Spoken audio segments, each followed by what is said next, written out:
முதல் எழுப்புதல் பிரசங்கம் அப்போஸ்தலர் நடவடிக்கையில் எடுக்கப்பட்டது, பிரசங்கிக்கப்பட்டது. அந்த பிரசங்கத்தை கேட்டப்ப ஜனங்கள் அழுது ஒப்பு கொடுத்தாங்களா, சந்தோஷமா ஒப்பு கொடுத்தாங்களா?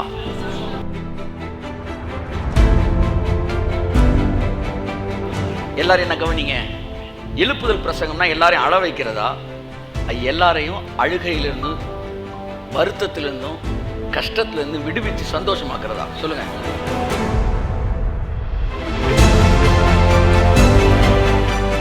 அப்போஸ்தலர்களே தூண்கள் என்று அழைக்கப்படுகிற யாக்கோபு, யோவான், பேதுரு, இன்னுமாய் அப்போஸ்தலனாகிய பவுல், இவங்க தான் அன்னைக்கு பில்லர்ஸ்.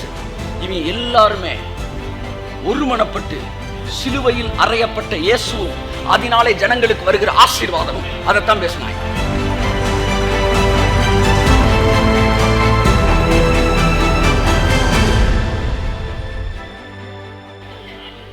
நாலு கால் இருக்கு. இந்த 4 கால் சேர்ந்தா அதுக்கு பேர் என்னது? நாற்காலி. இந்த 4 கால் இருந்தாலும் உங்க சீட்ல நீங்க உட்கார முடியும். அப்படிதான் உங்க கிறிஸ்தவ வாழ்க்கையில 4 கால் இருக்கு. அந்த 4 தான் இப்ப வாசிச்சோம். உங்கள் பாடுகளை, உங்கள் பிரச்சனைகளை, உங்கள் திகில்களை பகிர்ந்து கொள்வதற்கு தேவன் உங்களுக்கு கொடுத்திருக்கிற ஆசை. இது யாருக்கு தேவை? எல்லாருக்கும் தேவை. பவுலுக்கு தேவை, பேதுருக்கு தேவை, யாக்கோவுக்கு தேவை, யோவானுக்கு தேவை. ஏன் சொல்லுங்க? இயேசுவுக்கே தேவைப்பட்டது.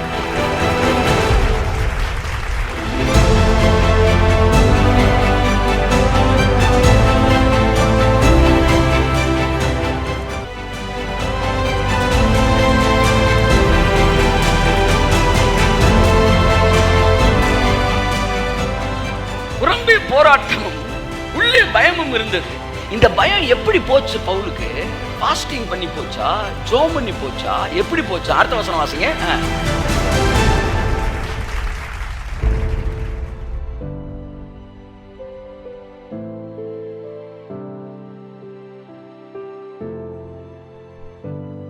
என் அன்புக்குரியவர்களே,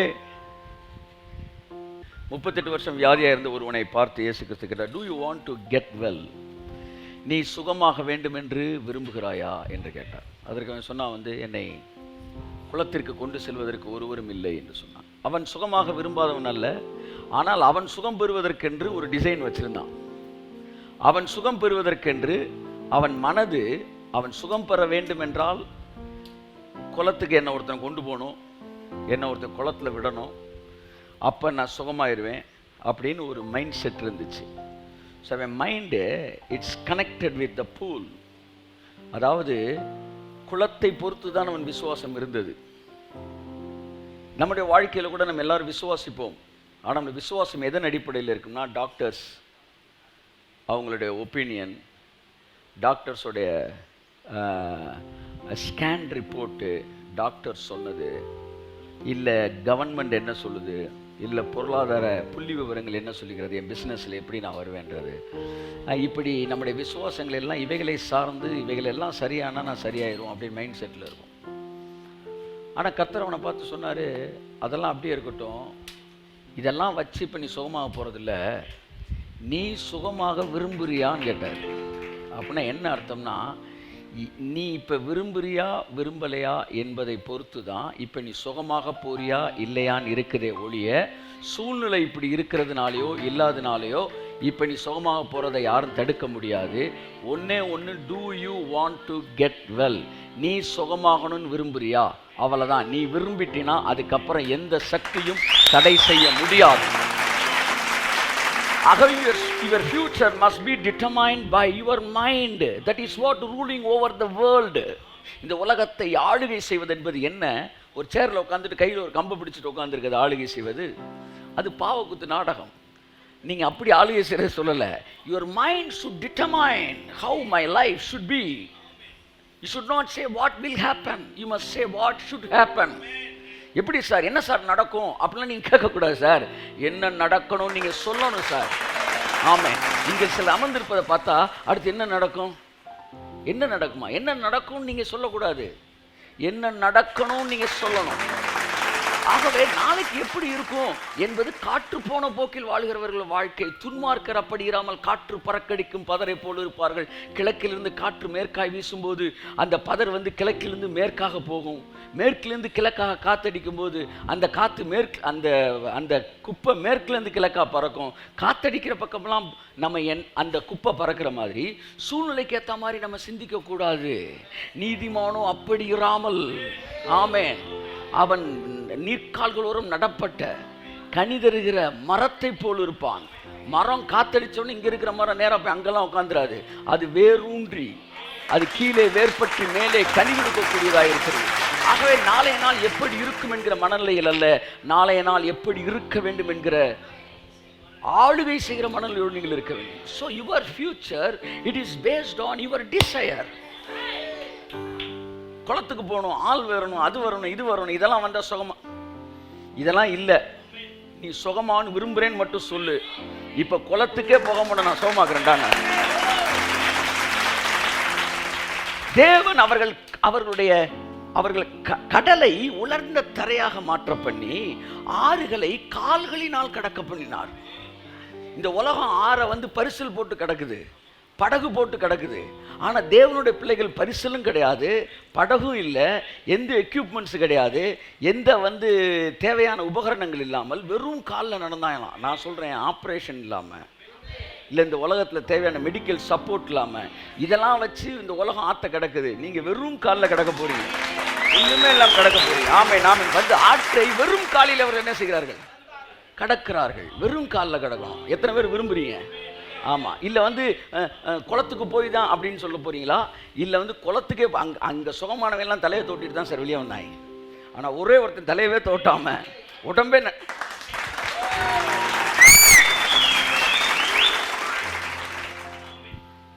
ஒரே ஒரு கேள்வி கேட்டார். Do you want get well?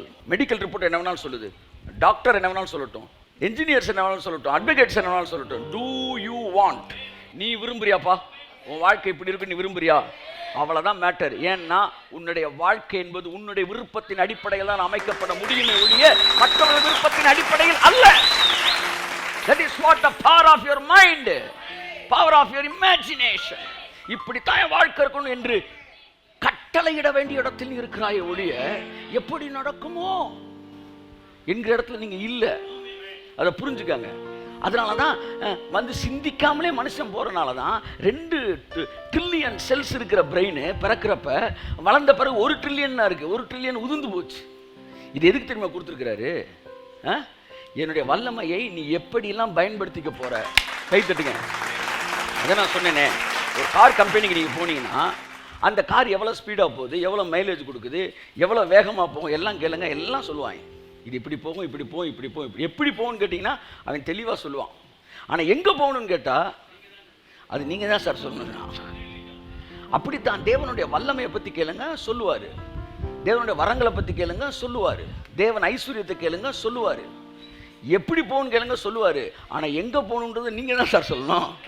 So உங்கள் வாழ்க்கை எப்படி இருக்க வேண்டும், இன்றைய நாள் எப்படி இருக்க வேண்டும், நாளைய நாள் எப்படி இருக்க வேண்டும், எதிர்காலம் எப்படி இருக்க வேண்டும், உங்கள் பிள்ளைகள் எப்படி இருக்க வேண்டும், நீங்கள் சிந்திப்பதும் நீங்கள் உங்கள் மனதில் நினைப்பதும் மாத்திரமே உங்கள் வாழ்க்கையில் நிறைவேறும்படி தேவன் உங்களை வடிவமைத்திருக்கிறார். கரங்களை கட்டி கர்த்தருக்கு நன்றி சொல்லு. என்னுடைய வாழ்க்கை நன்றாக இருக்கும். சொல்லுங்க பாப்பா, கமான் சே. என் வாழ்க்கை நன்றாக இருக்கும்.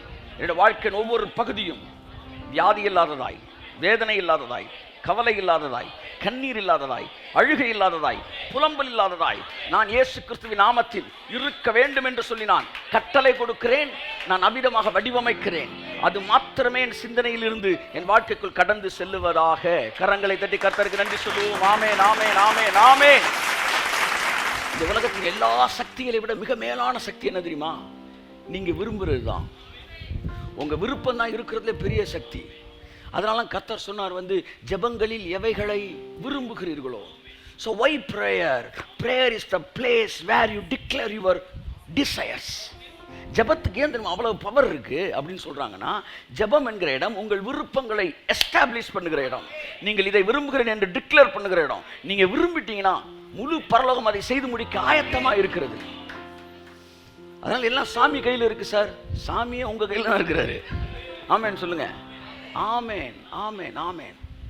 டிவைன் கனெக்ஷன் என்கிற மிக முக்கியமான ஒரு நான் நிறைய டேர்ம்ஸை புதுசாக நான் உருவாக்கியிருக்கிறேன், செய்தியில் கொடுத்துருக்கிறேன். அப்படி நான் கண்டுபிடித்த இந்த சென்ஸ் வந்து அதை வேறு ஒரு வந்து சென்ஸில் நான் சொல்கிறேன். மிகுந்த சந்தோஷப்படக்கூடிய ஒரு வார்த்தை என்னவென்றால் டிவைன் கனெக்ஷன். நான் உன்னைக்கே வந்து அதாவது தேவனுடைய பிரசன்னத்திலே என் வாயிலிருந்து வந்த வார்த்தைகளிலே மிகுந்த அழகான வார்த்தை என்றும் நான் ரசிக்கத்தக்க வார்த்தை என்றும் சொல்லுகிற ஒரு வார்த்தை இருக்கும் என்றால் தட் இஸ் டிவைன் கனெக்ஷன். அது ஒரு பெரிய ஆசீர்வாதமான ஒரு வார்த்தை. ஸோ நல்லா கவனிங்க, அந்த டிவைன் கனெக்ஷன் மிகுந்த ஒரு ஆசீர்வாதமான விஷயம். இயேசு கிறிஸ்துவினுடைய வாழ்க்கையை 4 பகுதிகளாய் பிரித்திருந்தார். ஜனங்களோடு செலவழிப்பதற்கு நேரம், அடுத்து 12 சீஷரோடு செலவழிக்க நேரம், பிறகு 3 பேரோடு செலவழிக்கிற நேரம், அதற்கு பிறகு தானும் தேவனும் என்று தனித்திருக்கிற நேரம். இப்படி உங்கள் வாழ்க்கையும் 4 பகுதிகளாய் பிரிக்கப்பட்டிருக்க வேண்டும். ஒன்று உங்கள் வேலை பார்க்குற இடம், ஸ்தலம், அங்கே எல்லாருமே கேதர் ஆகிற இடம், உங்கள் பிஸ்னஸாக இருக்கலாம், வேலையாக இருக்கலாம், அந்த மாதிரி ஒரு இடம். அடுத்து சோசன் பீப்புள், சபை, சோசன் பீப்புளோட ஸ்பெண்ட் பண்ணுறது. அடுத்து 3 பேர், அதாவது எல்லாத்தையும் நம்ம ஷேர் பண்ண முடியாது, நம்முடைய பிரச்சனைகளை சொல்ல முடியாது. அது வந்து ஜபக்குறிப்பாக போகிறத விட அவக்குறிப்பாக போகிறது தான் அதிகமாகி போயிடும். உங்களை குறித்து அவச்சொல்லாக நம்ம போகிறது அதிகமாகிடும். அப்போ எல்லாரும் வந்து இந்த 12 பேர் மாதிரி சர்ச்சில் வந்து we have connection, but apart from this we must have a divine connection. அதாவது உங்களுடைய விசுவாச அளவிற்கு ஒத்தவர்கள், உங்களுடைய வெளிப்பாட்டு அளவிற்கு பெற்றவர்கள், உங்களை நீங்கள் எவ்வளவு பெரிய ஒரு ஜெபக்குறிப்பை சொன்னாலும் உங்களை கீழ்நோக்கி உங்களை தரம் தாழ்ந்தி பார்க்காதவர்கள், உங்கள் மீது உண்மையான அன்பு வைத்திருக்கிறவர்கள். நீங்கள் வந்து ப்ரீச்சராக இருந்தால் உங்களை ப்ரீச்சராகவோ, நீங்கள் பெரிய ஜெபவீரர் இருந்தால் ஜெபவீரமாக பார்க்காம உங்களை சகோதரனாய் பார்க்கக்கூடியவர்கள், அப்பேற்பட்ட சிலர் உங்களுக்கு கட்டாயம் அந்த ஃபஸ்ட்டு சர்க்கிளில் ஒரு டிவைன் கனெக்ஷன் இருக்கணும். அந்த டிவைன் கனெக்ஷன் என்பது மற்றவர்களை பற்றி குறை சொல்வதோ அல்லது தலைமைத்துவத்துக்கு கீழ்ப்படியாமல் பிரிந்திருப்பதோ அது டிமானிக் கனெக்ஷன், அது டிவைன் கனெக்ஷன் கிடையாது. அவர்கள் சேர சேர சேர எல்லாவற்றையும் தலைமைத்துவத்துக்கு வந்து தெரிவிக்கக்கூடியவர்களாகவும் ஒரு பிளாங்க் என்ன சொல்ல வந்து ஒரு டிரான்ஸ்பரண்டான ஒரு மனநிலையோடு இன்னும் வந்து ஆவிக்குரிய வாழ்க்கையில் வளருவதற்கு நேரம் செலவழிக்கிறவர்களாகவும் அவர்கள் இருக்க வேண்டும் என்பதுதான் டிவைன் கனெக்ஷன். இப்படி ஒரு டிவைன் கனெக்ஷன் நம்ம ஒவ்வொருவருக்கும் கட்டாயம் இருக்க வேண்டும். ஒரு வார்த்தை நான் சொல்லணுன்ட்டு இருந்தேன். அடுத்த வாரம் நான் வரும்போது சிலரை பார்ப்பேன், சிலரை பார்த்து நான் யாரையாச்சும் பார்த்து who is your divine connection நான் கேட்டால் நீங்கள் சொல்கிறதுக்கு ரெடியாக இருக்கணும் அப்படின்னு சொல்லணும்னு நினச்சேன். நான் சொல்லலை. ஆனால் இப்போ நான் சொல்கிறேன், என்னைக்காச்சும் உங்களை பார்த்தேன்னா நான் உங்களை பார்த்து கேட்பேன், who is your divine connection? உங்களை டிவைன் கனெக்ஷன் யார் கூட நீங்கள் உங்களுடைய ஸ்டாண்டர்டில் உங்கள் ப்ரேயர் பார்ட்னராக, ஃபெலோஷிப் பார்ட்னராக, ஃபெலோஷிப்பு வச்சுருக்கிறீங்க யார் அப்படின்னு நான் கேட்பேன். அப்போ கட்டாயம் நீங்கள் சொல்லணும். ஆமேன்னு சொல்லுங்கள். ஆமேன். அதனால் வந்து பதட்டத்தில் பசியில் எதையாச்சும் ஒன்று பிடிச்சி டிவைன் கனெக்ஷன் சொல்லிடாதீங்க. ஆமாம், ஏற்கனவே அப்படி உங்களுக்கு குழப்பம் வந்துச்சுன்னா டக்குன்னு அந்த பாட்டை ஞாபகத்தில் வச்சுக்காங்க. என்ன பாட்டுங்க? ஆமாம், இன்னாருக்கு இன்னார் என்று தேவன் நன்று. அதனால் உங்களுக்கு இன்னைக்கு நான் ஜோம் பண்ணேன், ஆண்டவரே இந்த டிவைன் கனெக்ஷன் தாங்கன்னு சொல்லி ஜோம் பண்ணும்போது சங்கீதத்தில் ஒரு வார்த்தை தேவன் என்கிட்ட பேசினார். மக்களுக்காக ஜெபிக்கும்போது அவர் தனிமையானவர்களுக்கு வீடு வாசல் ஏற்படுத்தி கொடுத்து அந்த வார்த்தை என்கிட்ட சொன்னார். யாரெல்லாம் அந்த டிவைன் கனெக்ஷன்லாம் தனியாக இருக்காங்களோ அவங்களுக்கெல்லாம் நான் வந்து அந்த டிவைன் கனெக்ஷன் ஏற்படுத்தி கொடுப்பேன். என் அன்புக்குரியவர்களே, இந்த டிவைன் கனெக்ஷன் என்பது ஒரு precious oil. It is not a normal anointing, it's a special anointing. இந்த மாதிரி டிவைன் கனெக்ஷன் இருக்கு உங்க மேல, எப்பவுமே ஒரு எக்ஸ்ட்ராடினரி அனாயிண்டிங் இருக்கும். அது ஆரோனின் சிரசின் மேல் ஊற்றப்பட்டதும் அங்கிருந்து வடிகிறதுமான நல்ல தைலத்துக்கு ஒப்பாக இருக்கிறது. ஆகவே டிவைன் கனெக்ஷன் சகோதரர் ஒருமித்து வாசம் பண்ணுவது, ஒரே லெவல் ரெவலேஷனோட, ஒரே லெவல் மைண்ட் செட்டோட. அப்போ வந்து இப்போ ஒன்றுமே இல்லை, டிவைன் கனெக்ஷன் என்ன நான் சொல்ல வரேன், வியாதி மரண படுக்கையில் எடுத்து ஜெபிக்க போறீங்க, ஜெபிக்க போகும்போது ஒரு நல்ல ஜப பார்ட்னரை கூட்டு போறீங்க, கூட்டு போய் ஜெபிக்கும் போது ஆண்டவரே இவர் உயிர்த்தலை வேணும்னு ஜெபிக்கும், இன்னொருத்தவங்க கூட இருக்க அந்த பார்ட்னரு ஆண்டவரே உங்கள் சித்தத்துக்கு நாங்கள் ஒப்பு கொடுக்குறோம் அப்படின்னா இவன் உங்களுக்கு டிவைன் கனெக்ஷனே கிடையாது. அதை புரிஞ்சுக்கணும். அதாவது நீங்கள் எதை விசுவாசிக்கிறீர்களோ, நீங்கள் எதை அறிந்திருக்கிறீர்களோ அதே அளவு ஆழமாய் அவனும் அறிந்தவனாய், அதை விசுவாசிக்கிறவனாய், அதே அளவிலே சிந்திக்கிறவனாய் அவன் இருக்க வேண்டும். அப்படி ஒரே ஒரு ஆள் உங்க கூட வந்துட்டா நீங்க 1000 பேருக்கு சமம்ன்றேன் நான். அப்படி ஒரு ஆள் உங்களுக்கு கிடைச்சிருச்சுன்னா, தளபதி சூர்யா மேஜின்ல கிடைச்சிருச்சுன்னா you will be நீங்க 1000 பேருக்கு சமம். அதுதான் the right connection. அதுக்கு நீங்கள் பொறுமையாக கூட காத்துருங்க. உங்களுடைய ஆவியில் அதற்கான சிக்னல் கிடைக்கும் போது, இல்லை கிடைச்ச உடனே டபக்கு இன்றிலிருந்து நான் உங்களுடைய டிவைன் கனெக்ஷனை இணைகிறேன்னு விழா வச்சு அதெல்லாம் கிடையாது. அது மெதுவாக போய் ஒரு 6 மாதம் கழித்து கூட நீங்கள் சென்ஸ் பண்ணலாம். ஆனால் ஒன்று தெரிஞ்சுக்கங்க, உங்கள் சாதாரண நாட்களில் அந்த டிவைன் கனெக்ஷன் உங்களுக்கு தெரியாமல் இருக்கலாம். ஆனால் தேவைன்னு ஒன்று வரும்போது அன்றைக்கி தான் தெரியும் அது எவ்வளோ பவர்ஃபுல்லானதுன்னு. ஒரு 100 பேர் 200 பேர் நம்ம தொடர்பு இருக்கிறனால 200 பேர் கனெக்ஷன் கிடையாது. நம்ம நம்பக்கூடிய ஒரு ஆள், நீங்கள் நம்பி உங்கள் பலவீனத்தை கூட ஷேர் பண்ணக்கூடிய ஒரு ஆள். நான் சொல்லவா, நீங்கள் பெரிய சபையில் பார்ட்னராக பங்காளராக இருக்கலாம், ஆனாலும் உங்களுக்குன்னு ஒரு நல்ல ஐக்கியமான கொடுக்கக்கூடிய ஒரு டிவைன் கனெக்ஷன் இல்லாவிட்டால் நீங்கள் தனிமையாய் உணர்வீர்கள்.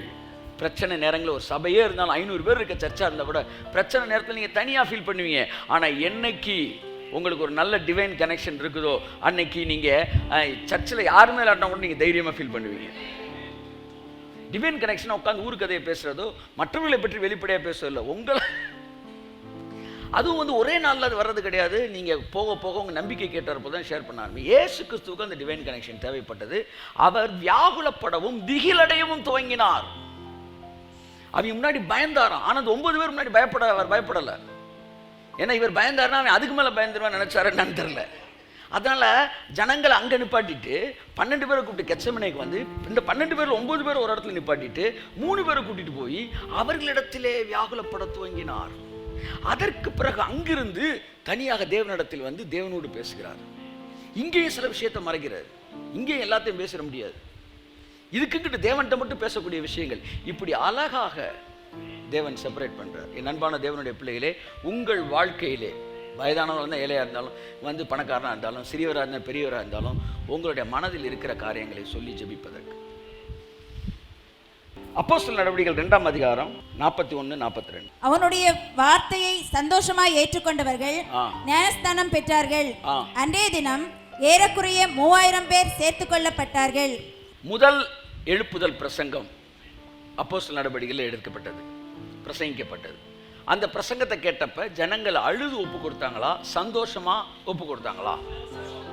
எல்லாரும் என்ன கவனிங்க, எழுப்புதல் பிரசங்கம்னா எல்லாரையும் அழ வைக்கிறதா, எல்லாரையும் அழுகையிலிருந்தும் வருத்தத்திலிருந்தும் கஷ்டத்திலிருந்தும் விடுவித்து சந்தோஷமாக்குறதா? சொல்லுங்க. முதல் எழுப்புதல் பிரசங்கம் அப்போஸ்தலர் நடவடிக்கைகள் 2ஆம் அதிகாரத்தில் பிரசங்கிக்கப்படுகிறது பேதுருவால். வசனத்தை சந்தோஷமாய் கேட்டவர்கள் 3000 பேர். கையெழுத்து. எழுப்புதல் பிரசங்கம் என்பது அள வைப்பதல்ல.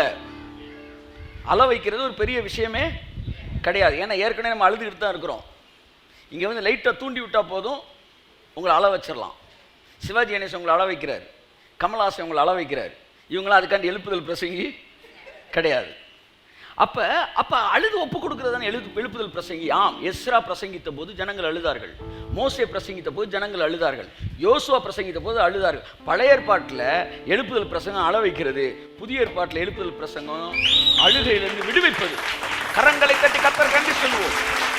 நான் எல்லாருக்கும் சேர்த்து சிலுவையிலே கெத்செமனேயிலே இயேசு கண்ணீர் சிந்தினார், பிதாவை நோக்கி கதறினார்.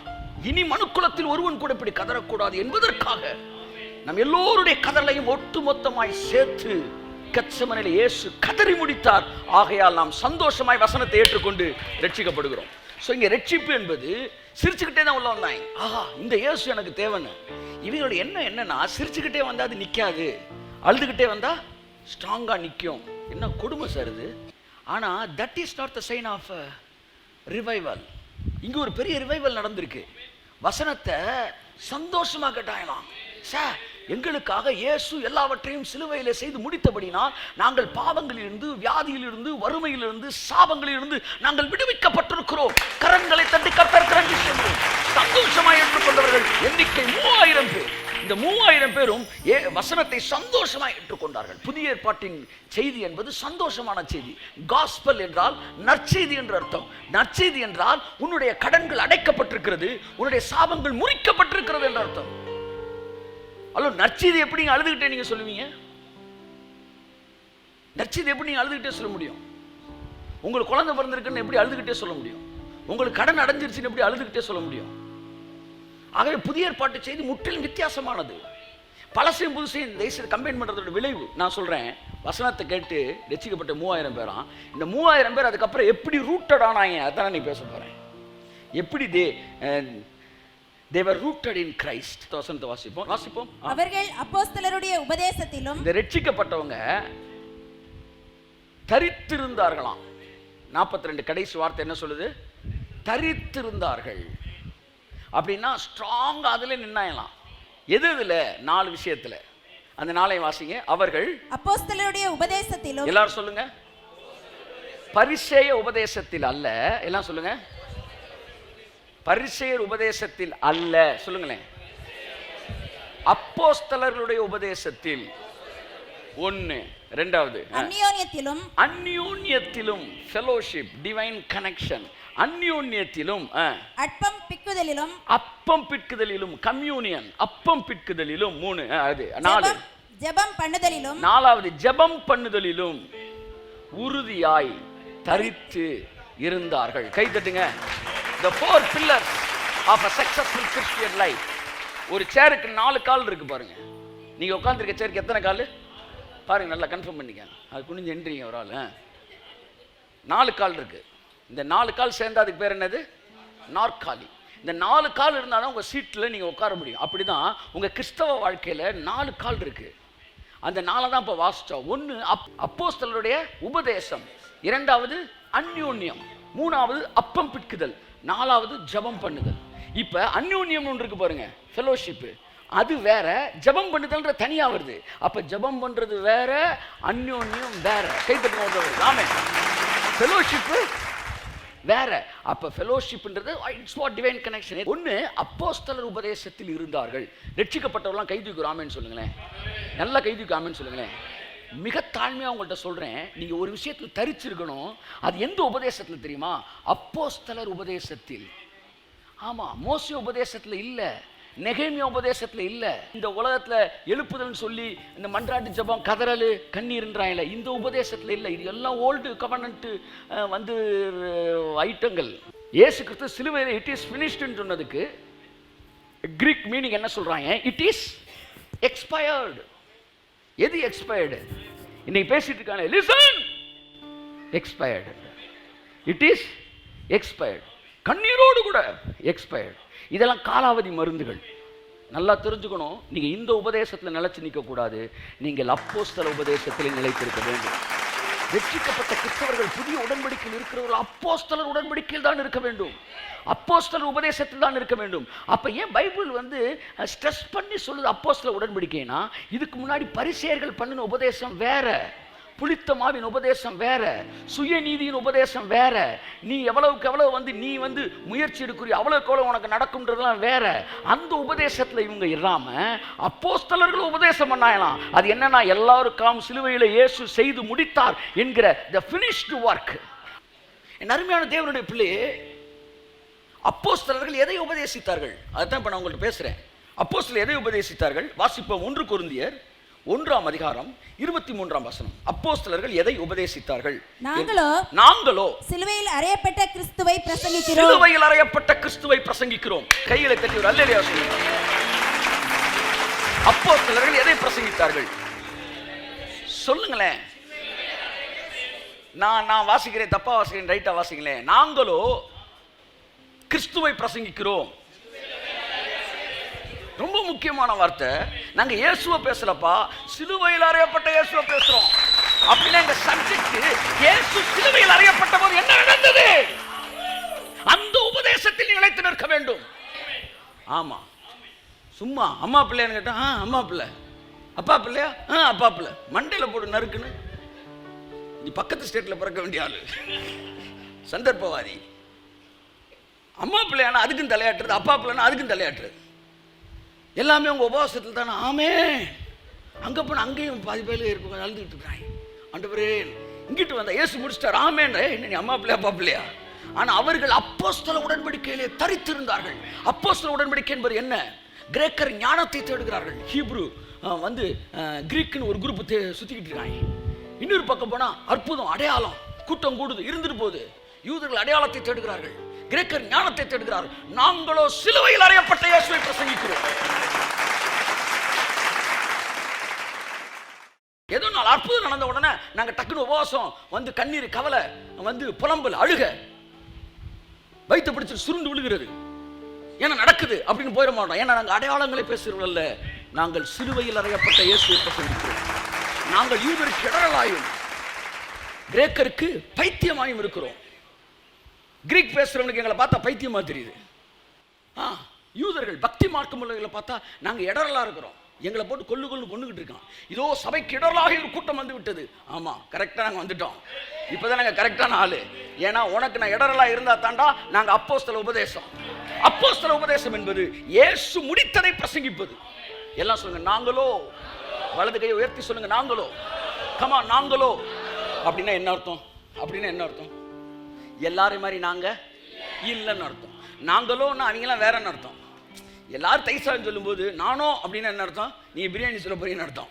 அந்த நாங்களோ, அந்த லோல என்ன இருக்குன்னா நாங்க வித்தியாசம். உங்களுக்கு நான் சொல்றேன், 1000% 1000 பக்கம் போலாம். ஆனா அப்போஸ்தல உபதேசம் என்பது சிலுவையில் அறையப்பட்ட இயேசுவை பிரசங்கிப்பது. இதைத்தான் அப்போஸ்தலர்கள் எல்லாரும் பிரசங்கித்தார்கள். அந்த சிலுவையில் அறையப்பட்டபடி நான் நியாய பிரமாணத்தில் விடுதலை பெற்று சுயாதீன பிரமாணத்துக்கு வந்தோம் என்று யாக்கோபு பேசினான். அந்த நம் பாவங்களை நிவர்த்தி செய்கிற கிருபாதார பலி என்று யோவான் பேசினார். இயேசு கிறிஸ்து சிலுவையில் அறையப்பட்டதுடைய ஆசீர்வாதத்தை கிறிஸ்துவின் பாடுகளும் அதற்கு பின்வரும் மகிமை என்று பேதுரு பேசினார். 1 பேதுரு 1:11 பேதுரு சிலுவையில் அறையப்பட்ட இயேசுவை பேசுகிறார். ஜீவாதிபதியை கொலை செய்தீர்கள் என்று சிலுவையில் அறையப்பட்ட இயேசு முதல் பிரசங்கத்திலே பேதுரு பிரசங்கித்தார். 1 பேதுருல கூட சொல்றாரு, கிறிஸ்துவுக்கு உண்டாகும் பாடுகள், நமக்கு உண்டாகும் பாடுகள் அல்ல, கிறிஸ்துவுக்கு உண்டாகும் பாடுகளும் அதற்கு பின் நமக்கு வருகிற மகிமையும் குறித்து பேதுரு பேசினார். நம்முடைய பாவங்களை நிவர்த்தி செய்கிற கிருபாதார பலி என்று யோவான் 1 யோவான் 2:2 பேசினார். பவுல் சொன்னார், நாங்களோ சிலுவையில் அறையப்பட்ட இயேசுவை. அப்போஸ்தலர்கள், அதாவது அப்போஸ்தலர்களிலே தூண்கள் என்று அழைக்கப்படுகிற யாக்கோபு, யோவான், பேதுரு, இன்னுமாய் அப்போஸ்தலனாகிய பவுல், இவங்க தான் வந்து அன்னைக்கு வந்து பில்லர்ஸ். இவங்க எல்லாருமே ஒருமனப்பட்டு சிலுவையில் அறையப்பட்ட இயேசுவும் அதனாலே ஜனங்களுக்கு வருகிற ஆசீர்வாதமும் அதைத்தான் பேசினாங்க. அதுக்கு பேர் தான் அப்போஸ்தல உபதேசம். நீங்க அதை விட்டுட்டு வேற ஏதாச்சும் உபதேசத்தில் இருந்தீங்கன்னா அது பரிசேய உபதேசம். உபதேசத்தில் மட்டும் 6-7 உபதேசம் இருக்கிறது. ஆமா என் அன்புக்குரியவர்களே, நீங்கள் எந்த உபதேசத்தில் இருக்கிறீர்கள்? பிசாசின் உபதேசம் இருக்கு, பரிசேயர் உபதேசம் இருக்கு, அப்போஸ்தல உபதேசம் இருக்கு. ரட்சிக்கப்பட்ட நீங்கள் அப்போஸ்தலருடைய உபதேசத்தில் இருக்க வேண்டும். அதாவது சிலுவையில் அறையப்பட்ட இயேசுவை பிரசங்கிக்கிற உபதேசம். 1 கொரிந்தியர் 1:18 வாசிங்க. சிலுவையை பற்றிய உபதேசம் கெட்டு போகிறவர்களுக்கு பைத்தியமாய் இருக்கிறது, ரட்சிக்கப்படுகிற நமக்கோ அது தேவ பலனாய் இருக்கிறது. ஆமென். சிலுவையை பற்றிய அப்போஸ்தல உபதேசம்னா என்ன? சிலுவை குறித்த உபதேசமே அப்போஸ்தல உபதேசமா இருக்கிறது. 1 கொரிந்தியர் 2:2 வாசிங்க. இயேசு கிறிஸ்துவை சிலுவையில் அறையப்பட்ட அவரே அன்றி, சிலுவையில் அறையப்பட்ட அவரையே அன்றி வேறு ஒன்றையும் உங்களுக்குள்ளே அறியாதிருக்க தீர்மானித்திருந்தேன். பவுல் சொல்றான், ரட்சிக்கப்பட்ட புதிதிலே உங்கள்கிட்ட இருந்து நான் உன்னை கத்துக்க தான் வந்தேன். என்னன்னா சிலுவையில் அறையப்பட்ட இயேசுவை, அதாவது இயேசு கிறிஸ்துவை அப்படின்னு சொல்லிட்டு ஒரு கமாவை போட்டுட்டு எந்த இயேசு கிறிஸ்துவை? சிலுவையில் அறையப்பட்ட இயேசு கிறிஸ்துவை அன்றி வேறு ஒன்றையும் உங்கள்கிட்ட வந்து நான் கத்துக்கிறதுக்கு அறியாதிருக்க நான் பிளான் பண்ணிட்டேன், டெசிஷன் எடுத்துட்டேன். என்கிட்ட வந்து பழைய ஏற்பாடு பேசாத, அதெல்லாம் முடிச்சுட்டு நான் வந்திருக்கிறேன். எனக்கு நீ ஏதாச்சும் ஒன்று சொல்லணும்னு நினைச்சினா சிலுவையில் அறையப்பட்ட இயேசுவை சொல்லு. கையை தட்டுங்க, கையை தட்டுங்க. செய்தியின் சாராம்சம், செய்தியின் நடுமையம், புதிய ஏற்பாட்டின் செய்தி சிலுவையில் அறையப்பட்ட இயேசு, அதிலே தரித்திருந்தார்கள். எந்த நிமிடத்தில் கூட நீங்கள் சிலுவையில் அறையப்பட்ட இயேசுவோடு இணைக்கப்பட்ட இணைப்பில் இருந்து பிரிந்து செயல்களில் உபதேசத்துக்குள்ள நீங்க வந்துடவே கூடாது. அப்படி வந்தீங்கன்னா ஒரு கால் உடையுதுன்னு அர்த்தம். 3 கால் ஸ்ட்ராங்கா இருக்கு, ஒரு கால் மட்டும் லைட்டா அப்படி ஆடுதுன்னு அர்த்தம். அப்போஸ்தல உபதேசம் நம்பர் 1. 2வது தரித்திருந்தார்களாம். அது 33:11 மட்டும் வாசிங்களேன். 1 கொரிந்தியர் 3:11 அப்போஸ்தல உபதேசத்தை வாசித்து முடிச்சிடறேன். நீங்க 2 பாயிண்ட் தான் பேசுறேன், 4 பாயிண்ட் பேசல. அப்போஸ்தல உபதேசம் அந்யோன்யம் மட்டும் தான் பேசுறேன். ஓகே. போடப்பட்டிருக்கிற அஸ்திபாரமாகிய இயேசு கிறிஸ்துவை அல்லாமல் வேற அஸ்திபாரத்தை போட ஒருவனாலும் கூடாது. கை தட்டுங்களேன். ராசாத்தி கைத்தட்டு ராஜா, எல்லாம் கைத்தட்டு, நல்லா தட்டு. நம்ம வாழ்க்கைக்கு ஒரே ஒரு அஸ்திவாரம், அந்த அஸ்திவாரம் போடுற அஸ்திவாரம் இல்லையா, ஏற்கனவே போடப்பட்டு இருக்கிற அஸ்திவாரம். போடப்பட்டு இருக்கிற அஸ்திவாரம் ஆகிய இயேசு கிறிஸ்துவே அன்றி வேறொரு அஸ்திவாரத்தை போட ஒருவனாலும் கூடாது. அன்னைக்கு தான் தெரிஞ்சு நம்முடைய செயல்கள் அஸ்திபாரம் அல்ல, சிலுவையில இயேசு முடித்ததுதான் நம்முடைய வாழ்க்கையின் அஸ்திபாரம். நறுமை மகனே மகளே, உன்னுடைய வாழ்க்கைக்கு அஸ்திபாரம் என்று இருக்கும் என்றால் இன்று காலை நீ எவ்வளவு நேரம் முழங்கால் நின்றது கிடையாது, இன்றைக்கு எவ்வளவு நேரம் ஜெபித்தோம் என்பது கிடையாது. இன்று காலை நீ முழங்கால் நின்னது போடப்பட்டிருக்க அஸ்திபாரத்தில் இருக்க ஆசீர்வாதத்தை எவ்வளவு நீ வாங்கிக்கிறன்ற பொறுத்து தான் இருக்கு. That is not depending on, that is not foundation. The foundation was laid on the cross. போடப்பட்டிருக்கிற அஸ்திபாரம் உனக்கும் எனக்கும் போடுகிற அஸ்திபாரம் அல்ல, போட போகிற அஸ்திபாரம் அல்ல. 2000 வருஷங்களுக்கு முன்னாடி போடப்பட்டிருக்கிற அஸ்திபாரமாகிய இயேசு, அந்த இயேசு செய்தவையிலிருந்து வருகிற ஆசீர்வாதங்களை பேசுவதே அப்போஸ்தல உபதேசம். அந்த உபதேசத்தை நீ நிலைச்சிருக்கணும். வேற எந்த செய்தியும் காதுகள் கேட்க இடம் கூடாது. அறிவை தரும் போதகங்களை விட்டு விலகச் செய்யும் வார்த்தைகளை கேளாதே, அதை கேட்க வேண்டாம். நண்புக்குரியவர்களே, ஆகவே அப்போஸ்தல உபதேசத்தில் இருந்தார்கள். ரெண்டாவது பாயிண்ட் நான் முடிக்கிறேன். ரெண்டாவது என்னவா? அந்யோன்யத்தில். எல்லாம் சொல்லுங்க. அந்யோன்யம்னா என்ன? மனம் திறந்து பேசுவது.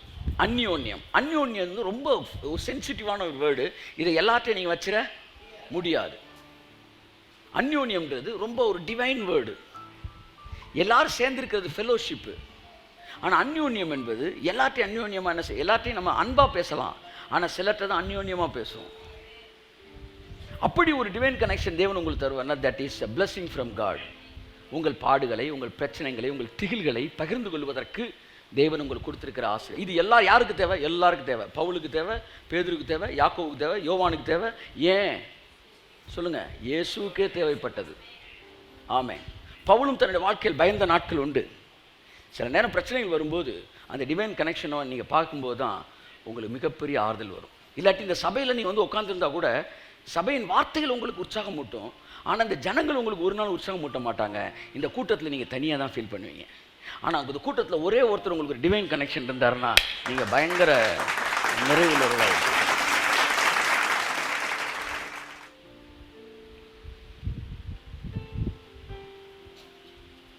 அப்படின்னு சொல்லுங்க. இந்த டிவைன் கனெக்ஷன் 2 விதத்தில் உங்களுக்கு பயன்படுகிறது. ஒன்று, உங்கள் துயரத்தில் அது மாபெரும் ஆறுதல். இரண்டாவது, உங்கள் விசுவாச அளவை உயர்ந்த இடத்திலே வைத்திருக்கக்கூடியது. இந்த டிவைன் கனெக்ஷன் பெற்றிருக்கிறவங்க ஆரோனின் தைலத்தை அபிஷேகம் பண்ணப்பட்டவர்கள். ஆமென் சொல்லுங்க. ஆமென். துயரத்தில் மாபெரும் ஆறுதல். People whoever don't have divine connection, they will feel lonely. அவர்கள் தனிமையாய் உணர்வார்கள். ஆனால் இயேசு தன் பாடுகள் வந்தபோது பேதுரு, யாக்கோபு, யோவானை அழைத்து கொண்டு போய் அவர்களிடத்தில் மனம் திறந்து பேச துவங்கினார்.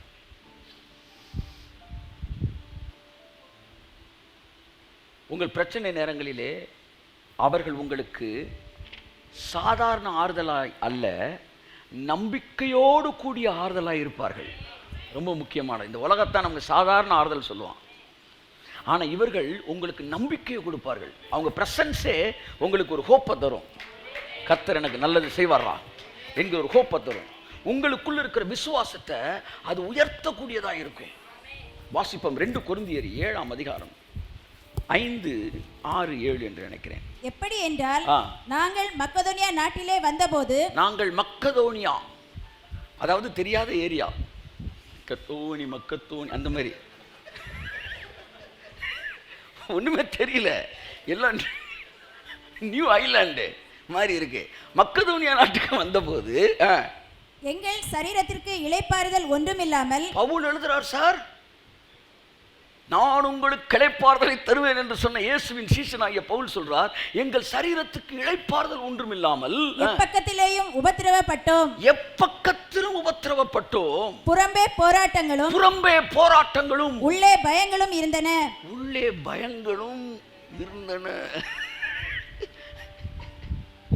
துர்ச்செய்தியை கேட்கிறதுனால் நீதிமான் பயப்படான், அவன் இருதயம் கர்த்தரை நம்பி ஸ்திரமாயிருக்கும். எல்லாம் பிரசங்கம்னா. பவுல் எழுதுறாரு, சார் மாவீரன் டார்சான் மாதிரி மாவீரன் பவுல் சொல்றாரு, புறம்பே போராட்டமும் உள்ளே பயமும் இருந்தது. அவன் தான் தலைவன். கையை தட்டுங்க, மனம் திறந்து பேசுறான் பாருங்க. அவன் தான் தலைவன். எனக்கு கொஞ்சம் பயமா இருக்குங்க அப்படின்னு ஒரு தலைவன் பேசுறான்னா எல்லார்ட்டையும் கிடையாது. ஸ்டேஜில் பேசுனான்னா அவன் தலைவனுக்கு இதே கிடையாது. ஆனால் அவன் ஷேர் பண்ண வேண்டிய ஆள்கிட்ட அவன் ஷேர் பண்ணான்னா அவனுக்குள்ள தாழ்மை இருக்குன்னு அர்த்தம். அவனுக்குள்ள தாழ்மை இருக்குன்னு உடனே நீ பைபிள் எடுத்து பிரசங்கம் பண்ணிடக்கூடாது. அவன் கொல்ல பிரசங்கங்கள்லாம் பண்ணிட்டு தான் வந்திருக்கிறான். அவன்கிட்ட போய் திரும்ப பிரசங்கம் பண்ணாதீங்க. இங்கே தேவை அந்த டிவைன் கனெக்ஷனு. அந்த ப்ரெசன்ஸ்லேயே அவனுக்கு வந்து ஒரு தைரியத்தை கொடுக்கும். புறம்பே போராட்டமும் உள்ளே பயமும் இருந்தது. இந்த பயம் எப்படி போச்சு பவுலுக்கு? ஃபாஸ்டிங் பண்ணி போச்சா, ஜோம் பண்ணி போச்சா, எப்படி போச்சா? அடுத்த வசனம் வாசிங்க. ஆகிலும் சிறுமைப்பட்டவர்களுக்கு ஆறுதல் செய்கிற தேவன். சிறுமைப்பட்டவர்களுக்கு எப்படி கொடுக்குறான் பாருங்க அட்ஜெக்டிவ். ஆறுதல் செய்கிற தேவன் தீத்து வந்ததினாலே எங்களுக்கு ஆறுதல்.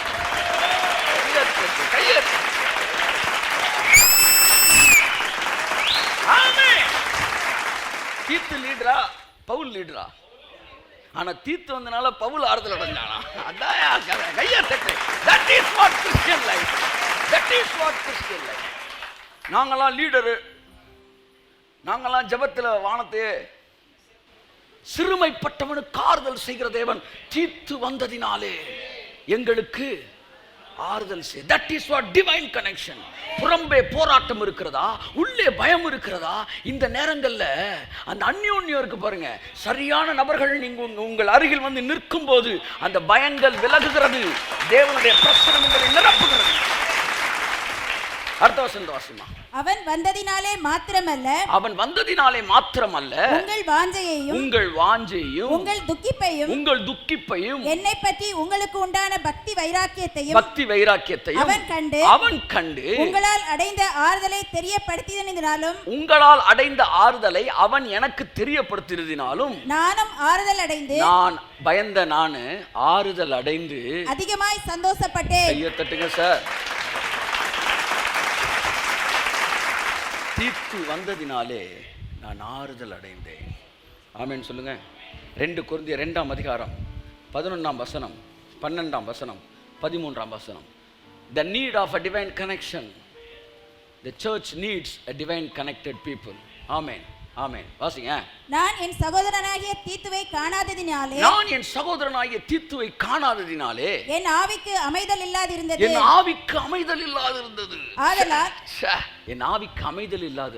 வாசிங்க. ஆதலால் நான் அவர்களிடத்தில் அனுப்புவித்துக் கொண்டு மக்கதோனியா நாட்டுக்கு புறப்பட்டு போனேன். கிறிஸ்துவுக்குள் எப்பொழுதும் எங்களை வெற்றி சிறக்க பண்ணி எல்லா இடங்களிலேயும் எங்களை கொண்டு அவரை அறிகிற அறிவின் வாசனையை வெளிப்படுத்துகிற தேவனுக்கு ஸ்தோத்திரம். ஆமென். அப்ப தீத்து வந்த பிறகு அவன் வசனம் எப்படி மாறுது? எல்லா இடத்துலையும் எங்களை வெற்றி சிறக்க பண்ணுகிற கர்த்தர். அதுக்கு முந்தின வசனத்தை எழுதுறாரு. என்ன சொல்றாருன்னா வந்து பிசாசு உங்களை வந்து வஞ்சியாதபடி இருக்க பாருங்கள். எல்லாம் நாங்கள் முழங்கால போட்ட எல்லாம் சாய்ச்சிருவோம், வஞ்சிக்கப்பட்டுறாத. You need a divine connection. Amen சொல்லுங்க. அப்போ பவுலுக்கு கூட தீத்து வந்தவனு ஒரு ஆறுதல். ஆமென் சொல்லுங்க. உங்களுக்கும் அந்த ஆறுதலை அளிப்பதற்கு தேவன் வல்லமையுள்ளவராக இருக்கிறார். தீத்து வந்தவன 2 பேரும் சேர்ந்து ஜெபம்லாம் பண்ணல. தீத்துவை பார்த்தவனும் ஒரு ஆறுதல். யாக்கோபுக்கு வந்து யோசேப்பை பார்த்தவன ஆவி துளிர்த்தது. ஏற்கனவே சொல்லியிருக்கிறேன். மரியாளை வந்து யாரு? எலிசபெத் பார்த்தவன பிள்ளை வயிற்றிலிருந்து துள்ளியது. உங்கள் ஆவியை துள்ள வைக்கக்கூடிய சரியான கனெக்ஷன் உங்களுக்கு இருக்க வேண்டும். அப்படி இருப்பீர்கள் என்றால் நீங்கள் தனிமையை உணர மாட்டீர்கள். என் வாழ்க்கையில் அத்தகைய டிவைன் கனெக்ஷன் நான் என்ஜாய் பண்ணியிருக்கிறேன். அதனால் உங்களுக்கும் நான் அதை சொல்ல விரும்புகிறேன். ஆமென் சொல்லுங்கள். என்னுடைய டிவைன் கனெக்ஷன் கூட நான் உட்காந்து ஒருத்தரை பற்றி கூட நான் பேசினது கிடையாது. ஒருத்தரை பற்றி காசிப் பண்ணதே கிடையாது. அப்படி காசிப் பண்ணுற மாதிரி ஒரு ஆள்கிட்ட உட்காந்து அது டிமானிக் கனெக்ஷன், பிசாசு தொடர்பு. என்னை பற்றி நான் ஒரு விஷயத்தை ஓப்பனாக பேசும்போது கூட நான் அதில் இன்னொருத்தன் கனெக்ட் ஆகியிருந்தானா நான் அந்த மேட்டரை பேச மாட்டேன். இப்போ நான் அவன்கிட்ட பேசுகிறேன், சினிமா பார்த்துட்டேன், நானும் ஜேம்ஸும் சேர்ந்து சினிமா பார்த்துட்டோம் அப்படின்னு அவன்கிட்ட சொல்லணும்னா நான் மனதிலிருந்து பேசுகிறேன், அவனை போட்டுல மாட்டேன். ஓகே, கர்த்தர் நல்லவர். நம்பர் 1, இட் இன்க்ரீஸ்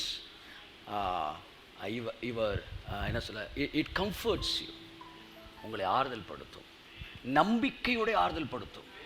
100 பேர் கொலைப்படாதீங்கன்னு சொல்லலாம், ஆனால் உங்கள் அளவு வெளிச்சம் உடைய, உங்களை போன்ற அன்புடைய அல்ல கான்ஃபிடென்ஷியல் பர்சன்ஸ், அவங்கள பார்க்கும்போது அவனை நம்பி என்ன வேணாலும் சொல்லலாம் அப்படின்னு உங்களுக்கு தோணும். அது ஒரு பெரிய ஆறுதல். ரெண்டாவது இது விசுவாச அளவை உயர்த்தும். இந்த பாயிண்டோட நான் முடிக்கிறேன். ரோமர் 1:11-12.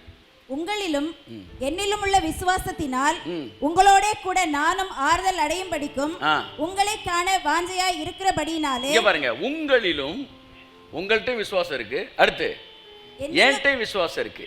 உங்களிலும் என்னிலும் உள்ள விசுவாசத்தினால் உங்களோடு கூட நானும் ஆறுதல் அடையும்படிக்கு உங்களை காண நான் வாஞ்சையாயிருக்கிறேன். ரோமர் என்ற நிருபத்தில் ஜனங்களை பார்க்கறதுக்கு பவுலுக்கு வாஞ்சியா இருந்துச்சான். ஏன்னா அவங்கள ஆறுதல் படுத்தணும்னு மட்டும் இல்லை, அவங்கள பார்க்குறப்ப நானும் ஆறுதல் அடைவேன். அதனால தான் முந்தின வசனத்தை சொல்கிறேன், உங்களை நினைக்கிற போதெல்லாம் நான் தேவனை ஸ்தோத்தரிக்கிறேன். எதுக்கு ஸ்தோத்தரிச்சானா, சர்ச்சில் ஒரு 200 ஆத்மா கூடிச்சுரா, தோத்துறோம் தோத்துறோம், அப்படி தோத்துறோம் கிடையாது. ஆண்டவர் எனக்கு ஆறுதலா அங்கே கொஞ்சம் பேர் இருக்கிறான் ஆண்டவரே, அவங்களெல்லாம் நீங்கள் எனக்கு கொடுத்துருக்குறீங்க, உங்களுக்கு ஸ்தோத்திரம் ஆண்டவரேன்னு அவன் தேங்க் பண்ணக்கூடிய அளவுக்கு அந்த ஜனங்கள் அவனுக்கு ஆறுதலாக இருந்தார்கள். எத்தனையோ பேர் நான் பார்க்குறேன், சபைக்கு வருவாங்க, உட்காருவாங்க, போவாங்க, வருவாங்க, உட்காருவாங்க, போவாங்க. அவனுக்குன்னு ஒரு டிவைன் கனெக்ஷன் இருக்காது. வாழ்க்கையில் தனியாகவே பேசிக்கிட்டு தனியாகவே தெரிஞ்சுக்கிட்டு இருப்பாங்க. வந்து இது சர்ச்சா கான்ஃபரன்ஸான்னு தெரியாது. சிலர் வந்து உட்காந்துட்டு செய்தியை கேட்டு போயிடுவாங்க, இது கான்ஃபரன்ஸ் கால். நான் சொல்ல வர விஷயம் என்னென்னா, உங்களுடைய மனது எஸ் சொல்கிற அந்த நபரோடு இணைக்கப்பட்ட ஒரு லைஃப். இது வந்து ஒருவருடைய விசுவாசத்தினால், மைண்ட் இட், லிசன் இட், விசுவாசத்தினாலே. சும்மா ஃபெய்த் லெவலில் வேறு வேறு லெவல். அதான் சொல்கிறேன், ஒருத்தர் எந்திரிக்கணும் ஜோம் பண்ணிட்டு இருக்கும்போது இன்னொருத்தர் வந்து ஆண்டவரே உங்கள் சித்தத்தின்படி என்ன, இது வந்து கிடையாது, இது ஒரு மனம் கிடையாது. ஆனால் ஏன் விசுவாச அளவிற்கு ஏற்றார் போல. நான் ஒரு இடத்துக்கு ஜோம் பண்ண போனேன், சூப்பர் நேச்சரில் விசுவாசிக்கிறேன். ஒரு டெட் பாடிக்கு ஜோம் பண்ண போகிறோம். அவங்க நீங்கள் ஜோம் பண்ணால் எழுப்பிடுவீங்கன்னு நம்புகிறாங்க. நீங்கள் எழுப்புறீங்க எழுப்பலை ரெண்டாவது விஷயம். ஆனால் எழுப்ப தான் போகிறீங்க, அது வேறு விஷயம். ஆனால் நீங்கள் கூட்டிகிட்டு போகிற ஆள் ரொம்ப முக்கியமான ஆள். ஆமாம், அவன் போய் தூசிக்கு தூசியாகவும் புழுதிக்கு புள்ளி அப்படி ஆளை கூப்பிட்டு போனீங்கன்னா உங்களை புழுதி பண்ணிடுவான். அவன் கூட்டிகிட்டு போகிற ஆள் அவன் உங்களை மாதிரி நம்பணும். இந்த டெட் பாடி இயேசு நாமத்தில் எந்திரிக்கும், நாங்கள் அந்த வசனத்தை விசுவாசிக்கிறோம். ஆமாம், மரித்தாலும் பிழைப்பான்ற வசனத்தை விசுவாசிக்கிறோம். இப்படிப்பட்ட விசுவாசம் உடையவர்கள் உங்கள் லெவல் அதோட குறைச்சிருந்தா அந்த லெவலில் இருக்கிற உங்கள் லெவல் ஃபெய்த்துக்கு இருக்கிற அல்லது உங்களோட அதிகமான ஃபெய்த் இருக்கிறவர்களோட தொடர்பு வைத்துக் கொள்ளுங்கள். ரெண்டாவது, அவங்க நல்ல ஃபெய்த் லெவல் மட்டும் இருந்தால் போதாது, கான்ஃபிடென்ஷியல் பர்சனாக இருக்கணும். கழுத்தறுத்தா கூட நீங்கள் பேசின விஷயங்கள் என்ன செய்யக்கூடாது, தன் உதடுகளை விரிவாய் திறக்கிறவனோடு கலவாதே, அவனை நம்புகிறதை பார்க்கலும் மூடனை நம்பலாம். தன் வாயை விரிவாய் திறக்கிறவனோடு எதையுமே ஷேர் பண்ணாத. கழுதை நம்மளை காலி பண்ணிடுவான். அவனை நம்புவதை விட முட்டாப்பை ரோட்டில் ஒருத்தன் திருநாம்பர் சட்டையை கிழிச்சு போட்டு அவனை நம்பலாம். பைபிள் சொல்லுது. என் அன்புக்குரியவர்களே, அப்போ யாரோடு நீங்கள் கலவ வேண்டும், யாரோடு நீங்கள் உறவு வைத்துக் கொள்ள வேண்டும்? Confidential is very important thing. அப்படிப்பட்ட ஒரு நண்பர்கள் கட்டாயம் உங்களுக்கு இருப்பார்கள். உங்களுக்கு என்று தேவன் அவர்களை வைத்திருக்கிறார். கையை தட்டுங்க. ஆமாம்.